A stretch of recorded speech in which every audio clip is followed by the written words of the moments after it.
बिस्मिल्लाहिर्रहमानिर्रहीम। अस्सलाम वालेकुम नाज़रीन, ये फरवाज एनपी न्यूज़ में आपका मेजबान नवाज भुट्टो।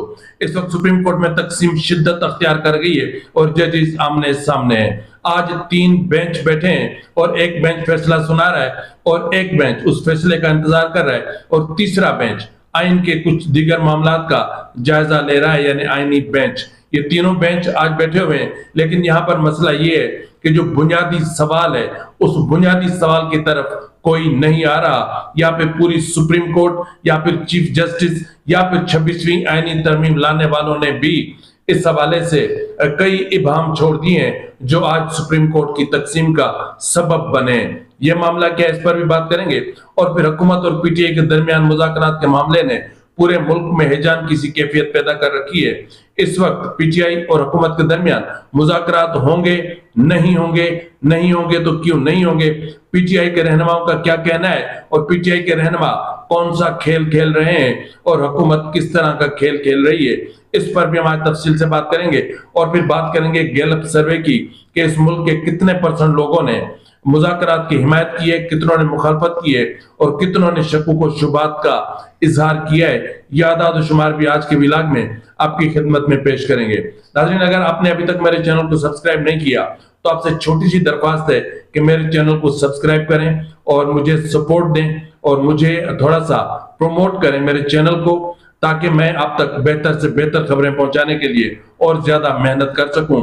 और आप अपनी आरा मुझे कमेंट बॉक्स में दे सकते हैं ताकि मैं अपने प्रोग्राम को मजीद बेहतर करने की कोशिश कर सकूं।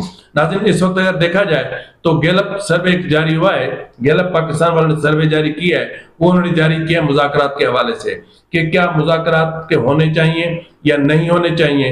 तो उस हवाले से अगर देखा जाए तो कमोबेश 44% लोगों ने मुज़ाकरात की हिमायत की है और 16% ने इन मुज़ाकरात की मुखालफत की है, जबकि 39% ने तबसरा करने से ही इनकार कर दिया है या यूं समझ लें कि सारे मामले से लाताल्लुकी का इजहार किया है। इसी तरह मुज़ाकरात की कामयाबी नाकामी के हवाले से जब सवाल पूछे गए तो 45% ने शक्कुक व शुबात का इजहार किया और कहा कि इस मरहले पर वो कुछ नहीं कह सकते और 33% ने मुज़ाकरात की कामयाबी के लिए उम्मीद का इजहार किया, जबकि 19% ने मुज़ाकरात की नाकामी की पेशन गोई की। इसी तरह जब कामयाबी के हवाले से पूछा गया तो 41% मर्द और 25% खवातीन पुरउम्मीद थे कि मुज़ाकरात कामयाब हो सकते हैं। तो इस हवाले से अब लेकिन मसला ये है कि जिन फरीकैन को मुज़ाकरात करने हैं वो मुज़ाकरात के लिए संजीदा हैं भी कि नहीं है। एक तरफ आप हुकूमत देखें कि उनके बयानात और मुज़ाकराती कमेटी का अलग मौक़िफ़ होता है, तो फिर हुकूमत के जो वज़रा है वो तो तेज तलवारें और छुरियां लेकर मुज़ाकरात को काटने पे तुले हुए हैं। अगर आपने मुज़ाकरात नहीं करने तो ना करें, आप मुज़ाकरात ना करें। ये मुज़ाकरात के नाम पर हुकूमत जो ढकोसला और ये जो ड्रामेबाजी रचा रही है ये कम से कम नहीं होना चाहिए कि मुज़ाकराती कमेटी में भी तो हुकूमत बैठी है ना, और हुकूमत के वज़रा अगर इन मुज़ाकरात पर जहर उगलेंगे तो फिर मुज़ाकरात कहां से कामयाब होंगे। आप मुज़ाकरात फिर कर क्यों रहे हैं? अपनी फेस सेविंग के लिए कर रहे हैं या पीटीआई को फेस सेविंग दे रहे हैं जो उन्होंने 26वीं आईनी तरमीम में आपको सपोर्ट दी थी? आखिर किस चीज पर आप मुज़ाकरात कर रहे हैं? तो इस हवाले से गुज़िश्ता रोज आपने सुना होगा चेयरमैन पीटीआई बैरिस्टर, जिसको मैं खुद साख्ता कहता हूं, खुद साख्ता चेयरमैन बैरिस्टर गौहर ने कहा था कि मुज़ाकरात के आगाज में हुकूमत ने ताखीर की, कमीशन की तश्कील में भी ताखीर की। पीटीआई का फैसला वही है जो बानी पीटीआई ने किया है। अब बानी पीटीआई ने क्या फैसला किया है? बानी पीटीआई के फैसले को अगर आपने समझना है तो गुज़िश्ता शब जो उन्होंने एक ट्वीट किया था, उस ट्वीट में और उससे पहले जो उन्होंने अपने वकला से बातचीत की थी उसमें उन्होंने 2 टोक अल्फाज में कहा था कि चलो ठीक है, कमीशन नहीं बनाते ना बनाओ, नोटिफिकेशन कर दो। चलो नोटिफिकेशन नहीं करते हो तो हमें कह दो कि आए हम कमीशन के कयाम के लिए टीओआर पर बात करना चाह रहे हैं तो भी बात बन सकती है। ताहम इमरान खान ने कहा कि अगर मुज़ाकराती कमेटी को मुझसे मिलने दिया जाए तो भी हम मुज़ाकरात को जारी रख सकते हैं, लेकिन हुकूमत वही मुर्गे की एक टांग उसी पे अटकी हुई है, क्योंकि हुकूमत मुज़ाकरात में न संजीदा थी न संजीदा है। हुकूमत ने मुज़ाकरात पीटीआई को भगाने के लिए किए थे और आज पीटीआई को, अब पीटीआई तो अपनी जगह पर मौजूद है, ये अल्फाज मुझे मजबूरन कहने पड़ रहे हैं हुकूमत के बिहेवियर को देखकर कि इन हुकूमत मुज़ाकरात की नाकामी का सारा बोझ हुकूमत के कंधे पर आएगा। आप चाहे इनकार करें, लेकिन पीटीआई भी इससे बरी जिम्मा नहीं हो सकती। पीटीआई भी इसमें बराबर की शरीक है। बैरिस्टर गौहर ने क्या कहा, अब भी हुकूमत संजीदा है तो एक भी मुस्बत कदम उठाए और फिर बानी से हम बात करेंगे। तो मुस्बत कदम कौन से, जो मैंने आपको बताया। उनका कहना था कि 7 दिन खत्म होने के बाद मुज़ाकराती अमल बाज़ाब्ता खत्म हो चुका है, हुकूमत चाहे तो कमीशन का ऐलान कर दे, उसके बाद हम देखेंगे। हुकूमत कमीशन की TORs पर बैठने का कहे तो उस पर भी बानी पीटीआई से बात करेंगे। देखें, पीटीआई की तरफ से तो फिर भी लचक दिखाई जा रही है, क्योंकि पीटीआई के पास इस वक्त कोई और रास्ता नहीं है। एक तो आप पीटीआई के साथ मुज़ाकरात करते हैं, दूसरा आप उनके खिलाफ पॉलिटिकल केसेस करते हैं, तीसरा आप उन्हें अदालतों में धकेलते हैं, चौथा आप उनको सजाएं देते हैं, और पांचवा इस वक्त जब मुज़ाकरात का मामला किसी न किसी एक तरफ जाता महसूस हो रहा था तो आपने इद्दत में निकाह के केस को फिर से जिंदा कर दिया। आपने फिर से खबर मानिका की जो दरख्वास्त थी उसको एक जज साहब ने लगा दिया, और लाहौर इस्लामाबाद हाईकोर्ट के जज भी वही कि जिन जजेस पर पीटीआई को तहफुजात थे। तो यार, आप सीधी बात करो ना, ड्रामेबाजी क्यों करते हो? मुज़ाकरात करने हैं तो करो, नहीं करने तो नहीं करो, लीनियंसी देनी है तो दो। जो एक दूसरे को पॉलिटिकल स्पेस भी तो दिया जाता है ना। पॉलिटिक्स का मतलब क्या होता है? डोमिनेंसी तो नहीं होता, डिक्टेटरशिप तो नहीं होता। लेकिन यहां तो हम देख रहे हैं कि मौजूदा हुकूमत डिक्टेटरशिप की भी सारी हदें पार करती जा रही है। वो चाहे मुज़ाकरात का मामला हो, चाहे कानून साजी का मामला हो, चाहे 26वीं आईनी तरमीम का मामला हो। कहां ऐसा लग रहा है कि जैसे हुकूमत के सिर्फ फोटो चिपके हुए हैं, पसे पर्दा कोई और है जो ये सारे खेल खेल रहा है।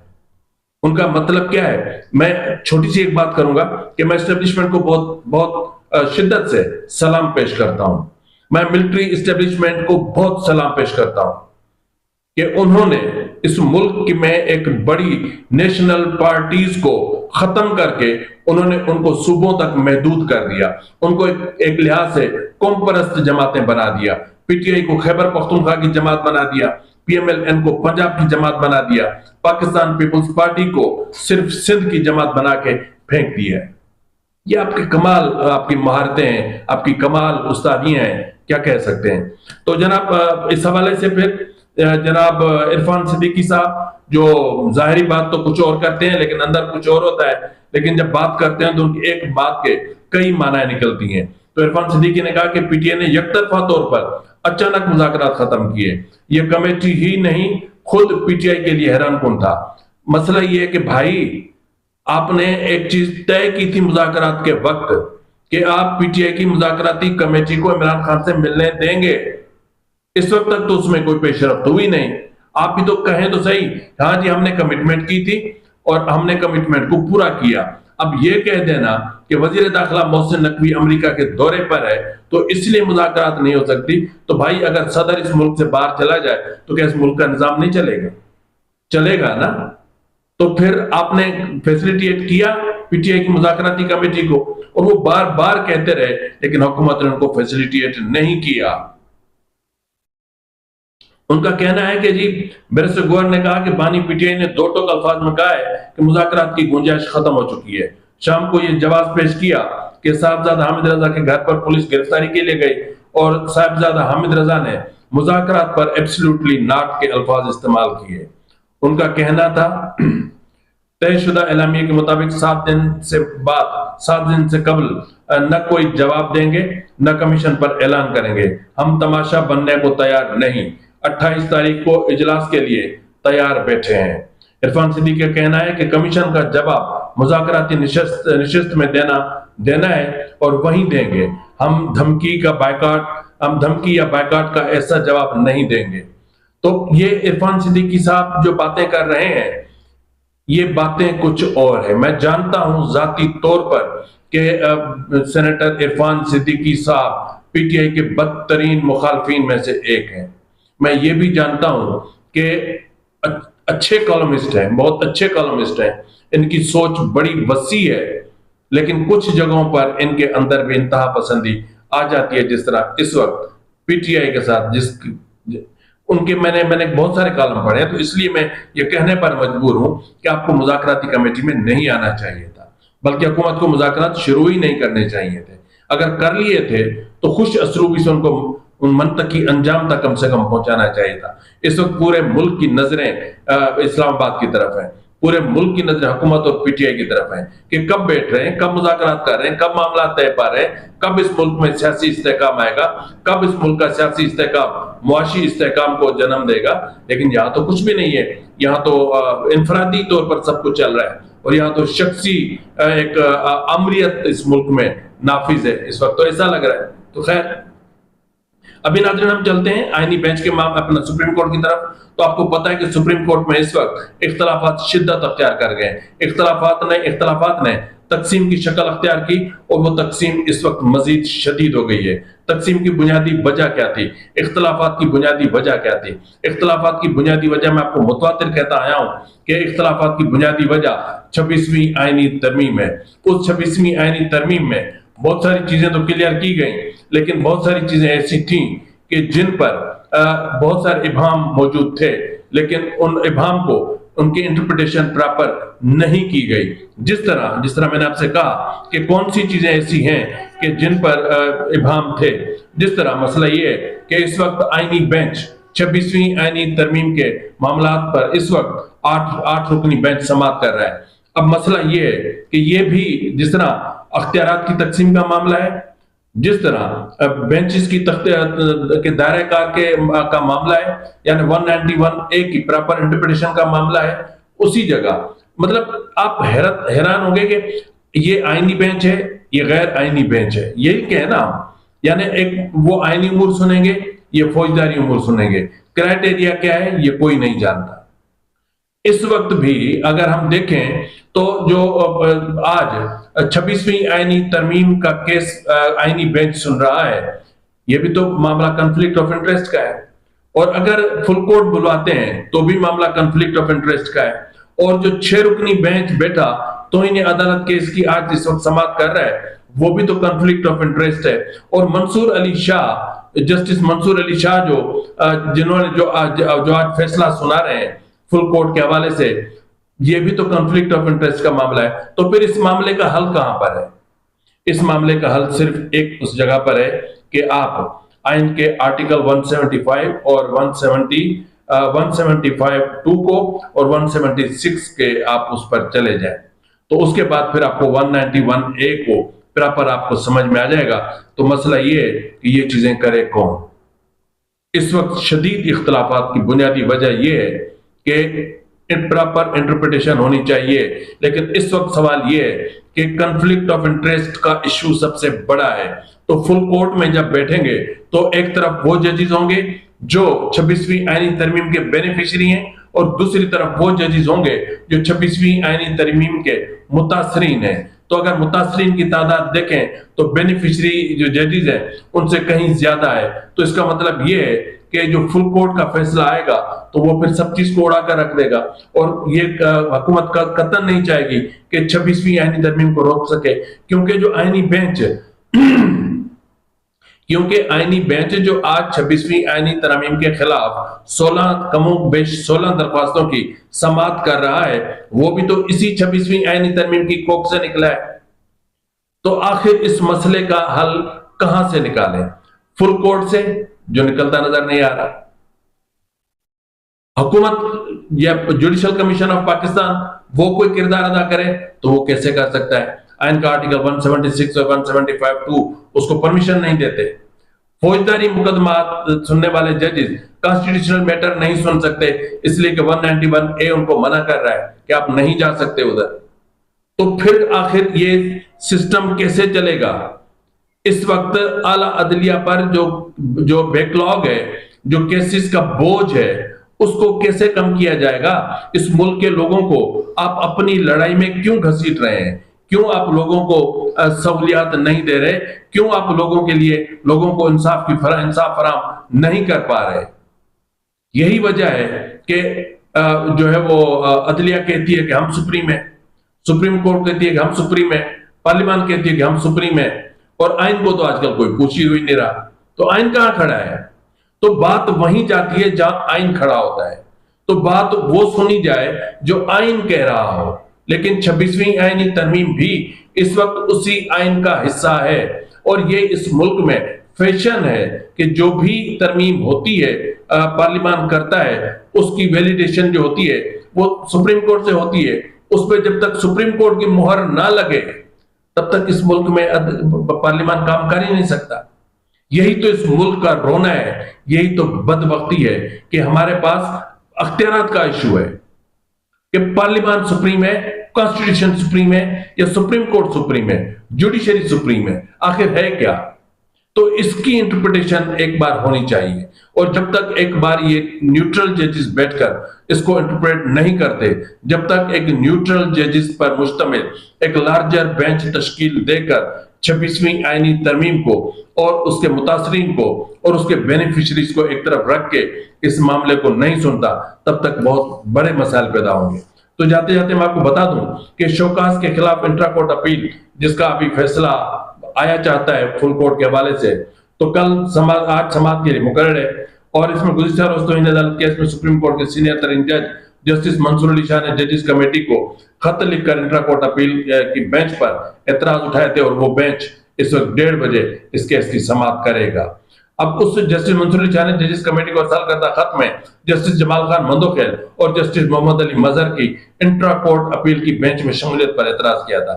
जस्टिस मंसूर अली शाह ने खत में मौकूफ अपनाया कि 23 जनवरी को जुडिशल कमीशन इजलास हुआ।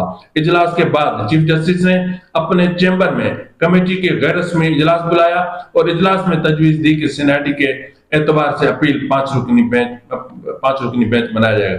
मैं सारे केस में नहीं जा रहा, जस्टिस मंसूर अली शाह ने क्या कहा मैं नहीं जा रहा इस पर, लेकिन मसला ये है, अहम तरीन सवाल आज भी अपनी जगह पर मौजूद है कि क्या जुडिशल ऑर्डर को एडमिनिस्ट्रेटिव ऑर्डर से जो है वो उसको अंडू किया जा सकता है? एडमिनिस्ट्रेटिव ऑर्डर को कैसे एडमिनिस्ट्रेटिव ऑर्डर जुडिशल ऑर्डर को अंडू कर सकता है? उस ऑर्डर को, जुडिशल ऑर्डर को तो फिर कोई उससे बड़ा वाला कोई बेंच अंडू कर सकता है जब तक उसका जुडिशल ऑर्डर नहीं आता। तो इसको, इस मामले को मतलब क्लियर होना चाहिए कि जुडिशल ऑर्डर की अहमियत क्या होती है। जिस तरह देखें कि एक जज, एक बेंच ने मुतनाज़ फैसला दिया और वो था मखसूस नशिस्तों के हवाले से, केस कोई और था और 187 में, आइन के आर्टिकल 187 में जाकर इन्होंने फैसला कुछ कर दिया, आइन की यानी इंसाफ की फराहमी के सारे तकाजे ही बदल डाले, सारे उसके रंग और रूप ही बदल डाले। लेकिन अंत में यह हुआ कि इलेक्शन कमीशन ने उस फैसले को मानने से इनकार कर दिया और इस वक्त जो आईनी बेंच के सरबरा जस्टिस अमीनुद्दीन खान है, उन्हें यह कहना पड़ा, अपने उसमें इजाफी नोट में लिखना पड़ा कि जो फैसला आइन से मुतसादिम हो उसको नहीं माना जाना चाहिए। तो जब आप सुप्रीम कोर्ट ऐसे फैसले करेगा कि जिसको खुद अपने जजेस एक्सेप्ट नहीं करेंगे तो फिर दूसरे कहां से एक्सेप्ट करेंगे? हाँ, हम जैसे गरीब एक्सेप्ट कर लेंगे, इसलिए कि हमें जूतों से बहुत डर लगता है।